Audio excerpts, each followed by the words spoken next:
before I go into the presentation itself, where I will run through some of the key findings of the report that we produced on growing levels of South Africa's public debt. And maybe the first point to make is that we're just hearing some of the stories in relation to how pervasive austerity is, and how in many respects it's making a bad situation even worse. Now, no doubt we can ask the question, what came first, bad service delivery or austerity, which is probably making service delivery worse? And it could be a combination of both, in terms of trying to pinpoint some of the key challenges that we're facing in the economy today. And I think that many of us in the room would agree that we don't advocate for spending willy-nilly in a laissez-faire fashion.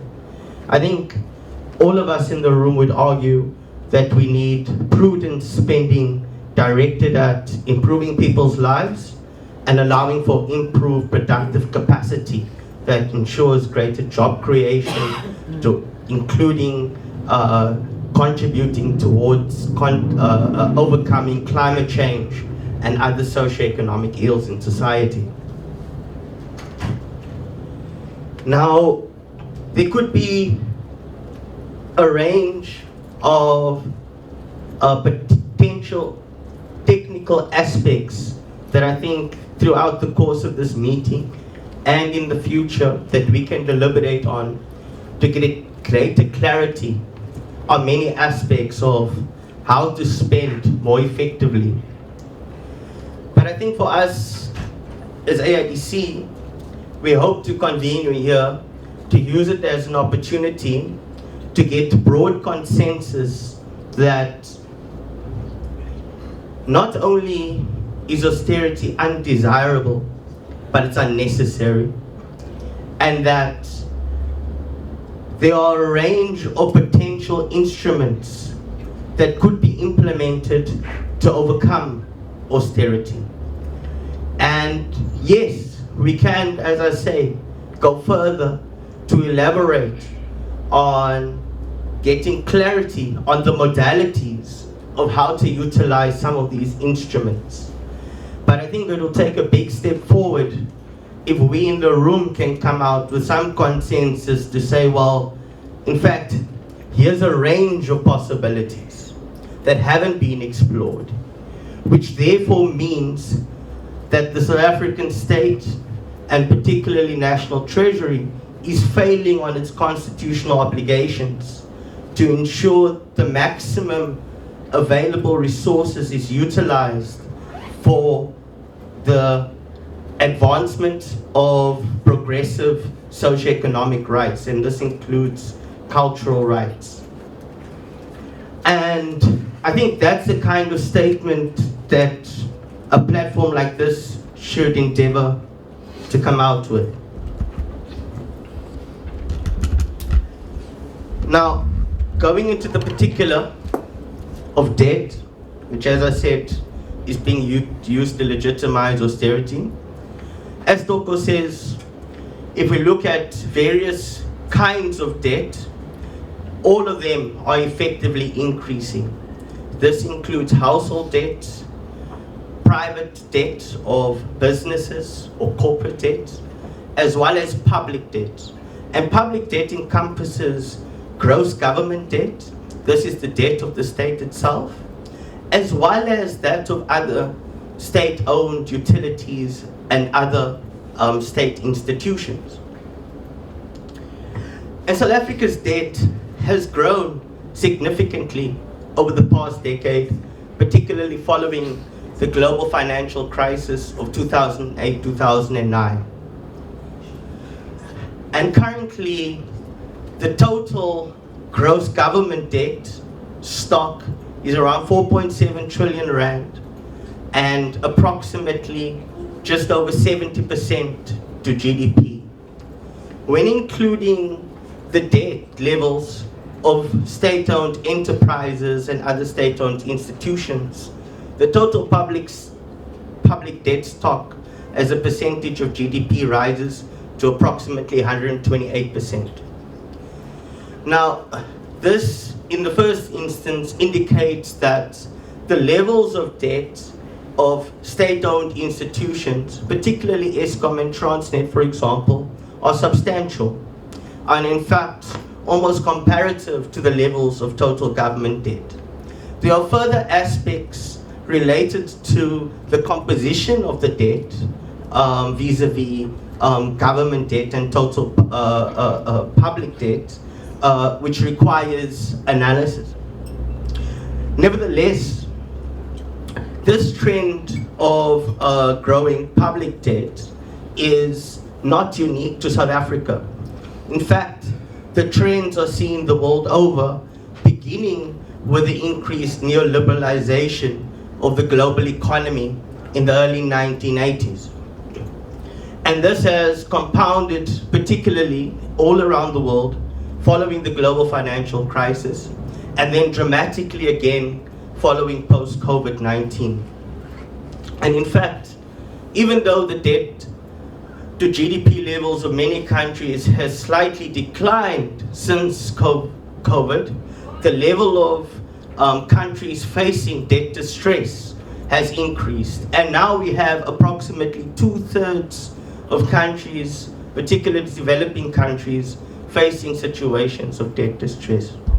And the question is then, given that South Africa's total debt stock and debt levels have risen so substantially, is it too, are we too, facing a situation of debt distress?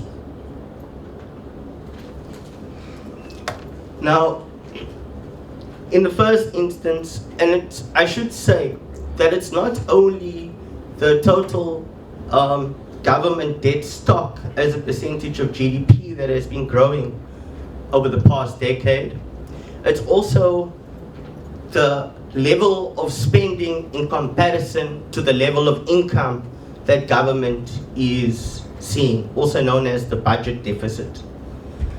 Now, it's important to note that in as much as government is spending more than it receives in revenue, this is a trend that is seen the world over. Most countries actually spend more than what they receive in income. And the idea of achieving a primary budget surplus, which is the end goal of the so-called austerity agenda, where government revenue exceeds government spending, is part of the draconian philosophy of neoliberal austerity. Critically, given that we have this high budget deficit, what we are currently seeing is government borrowing in order to finance the budget deficit costs. And this is primarily debt service costs that needs to be paid back in foreign exchange. Now, here, South Africa is in a fortunate situation where foreign debt owed in foreign exchange, as a percentage of total government debt, as Michael pointed out earlier on, is just below 12%. Nevertheless, we are seeing an increasing propensity to borrow in foreign exchange.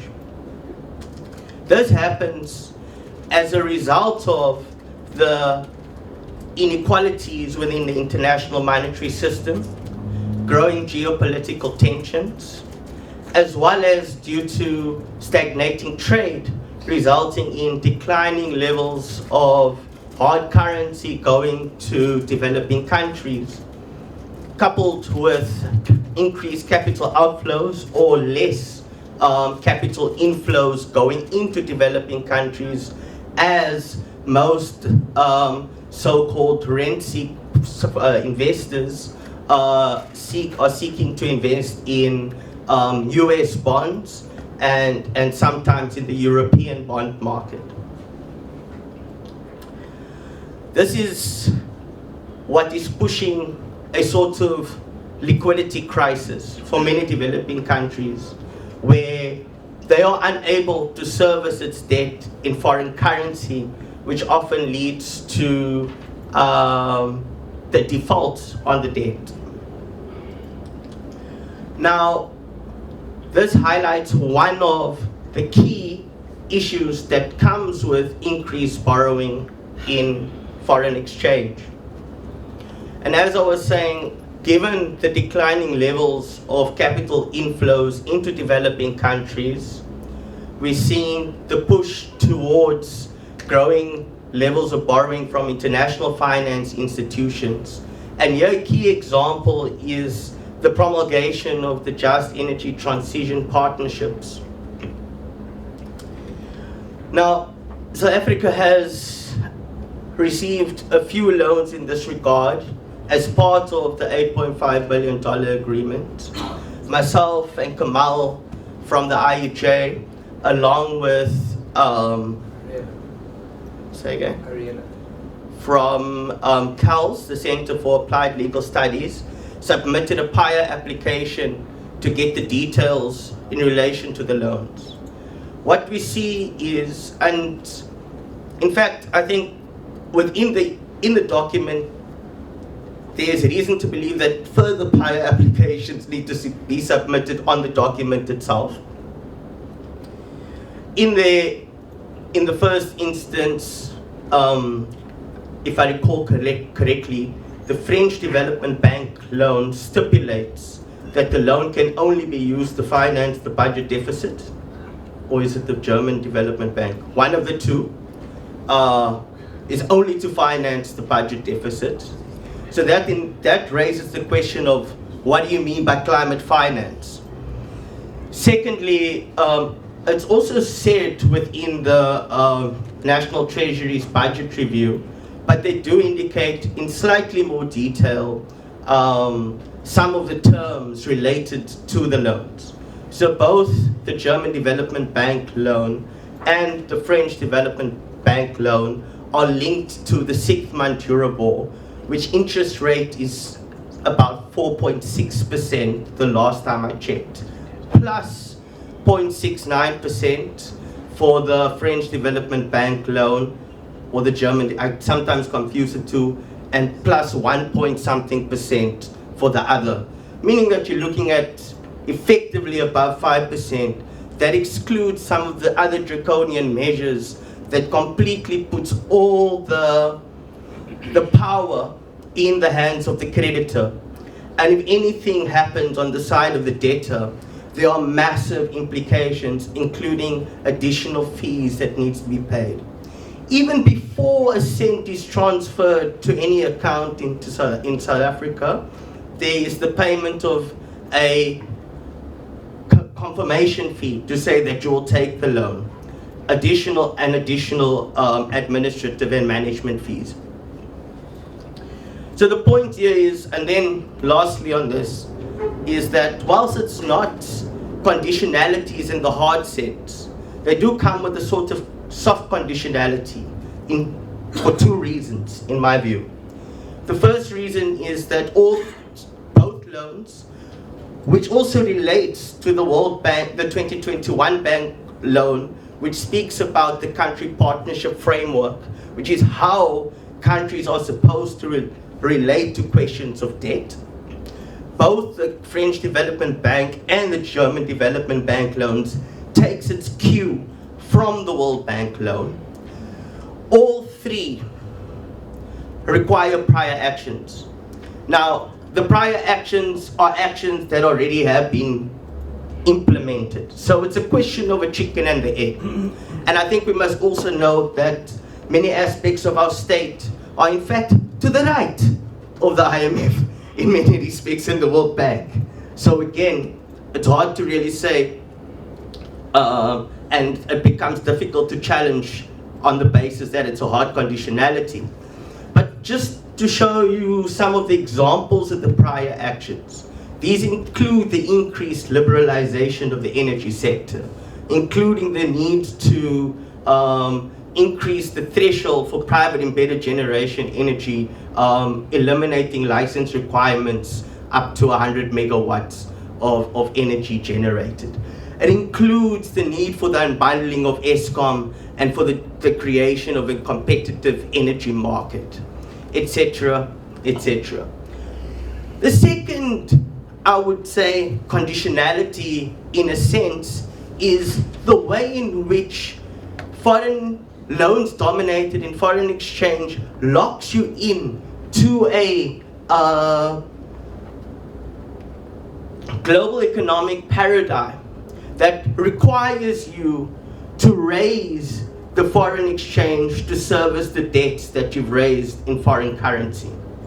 And this is generally done through either exports or through allowing for capital inflows through the reduction of capital and exchange controls, as well as through high interest rates to attract these bondholders to your country. And that is in part why South Africa has amongst the highest borrowing costs in the world. Now, another aspect related to increased borrowing in foreign exchange, and it must be mentioned that whilst total, thank you so much, total foreign debt as a total of government debt is about 12%, and there are other technical elements related to this which I'm not going to go into, the level of foreign debt in relation to the state-owned enterprises is significantly higher, especially, for example, for ESCOM. And when you borrow in foreign exchange, often people don't, when they do speak about cheap finance, and maybe we can get it at concessional interest rates, a big factor that is not considered is that what often happens is the exchange rate risks, 2 minutes, is factored in and hedged into the price.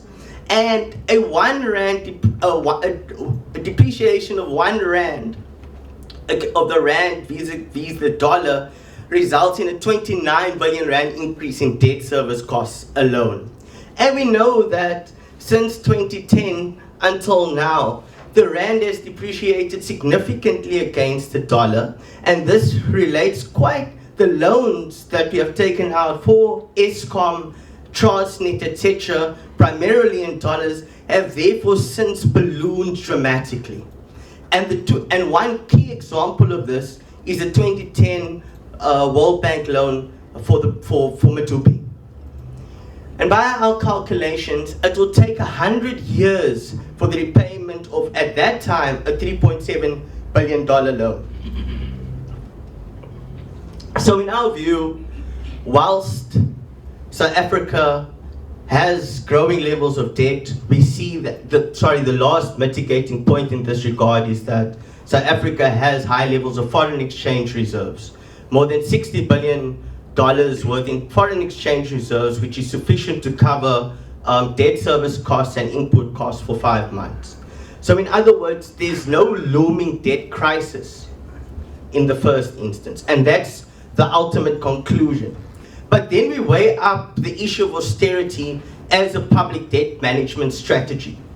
And for us, what we argue is that, and I have to rush through these points unfortunately, is that austerity in fact fails on its own terms historically in South Africa and internationally, given that it generally results in a contraction of the economy, not only through reduced government spending, but ultimately through reduced spending in the private sector as well, and increased retrenchments, which means over the medium term, there's a possibility of a growing debt to GDP ratio. But for us, we also want to say that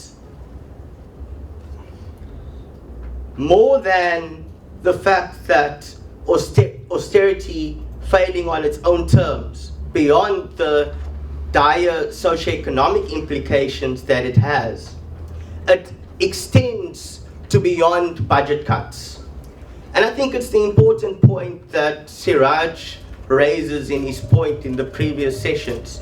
We are saying that, in fact, we have to locate this within the question of a neoliberal economic paradigm, in which austerity is one aspect, budget cuts is a pillar of austerity, but that it comes with a range of other pillars, including the increased privatization of the economy, and it's coupled with the declining progressivity of the tax framework, which is shown, for instance, in the 1 percentage point increase in VAT in 2017, the 1 percentage decline in corporate income taxes, and the continued relief for middle income tax earners through not only above inflationary bracket creep, but also a range of tax rebates. And so austerity is wide-ranging.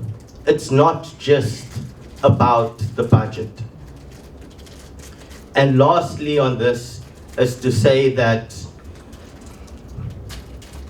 we think that there are potentially a range of alternatives, and that we hope that this conference can pick up on these various alternatives, including, for example, if you pick up on the 2010 World Bank loan and realize that that loan arose in a context where the creditor knew that that loan was going to be used to build one of the biggest coal-fired power stations and go against our climate targets. And that in fact the loan was coupled with corruption due to the links to Itachi Chancellor House, which is directly related to the ANC.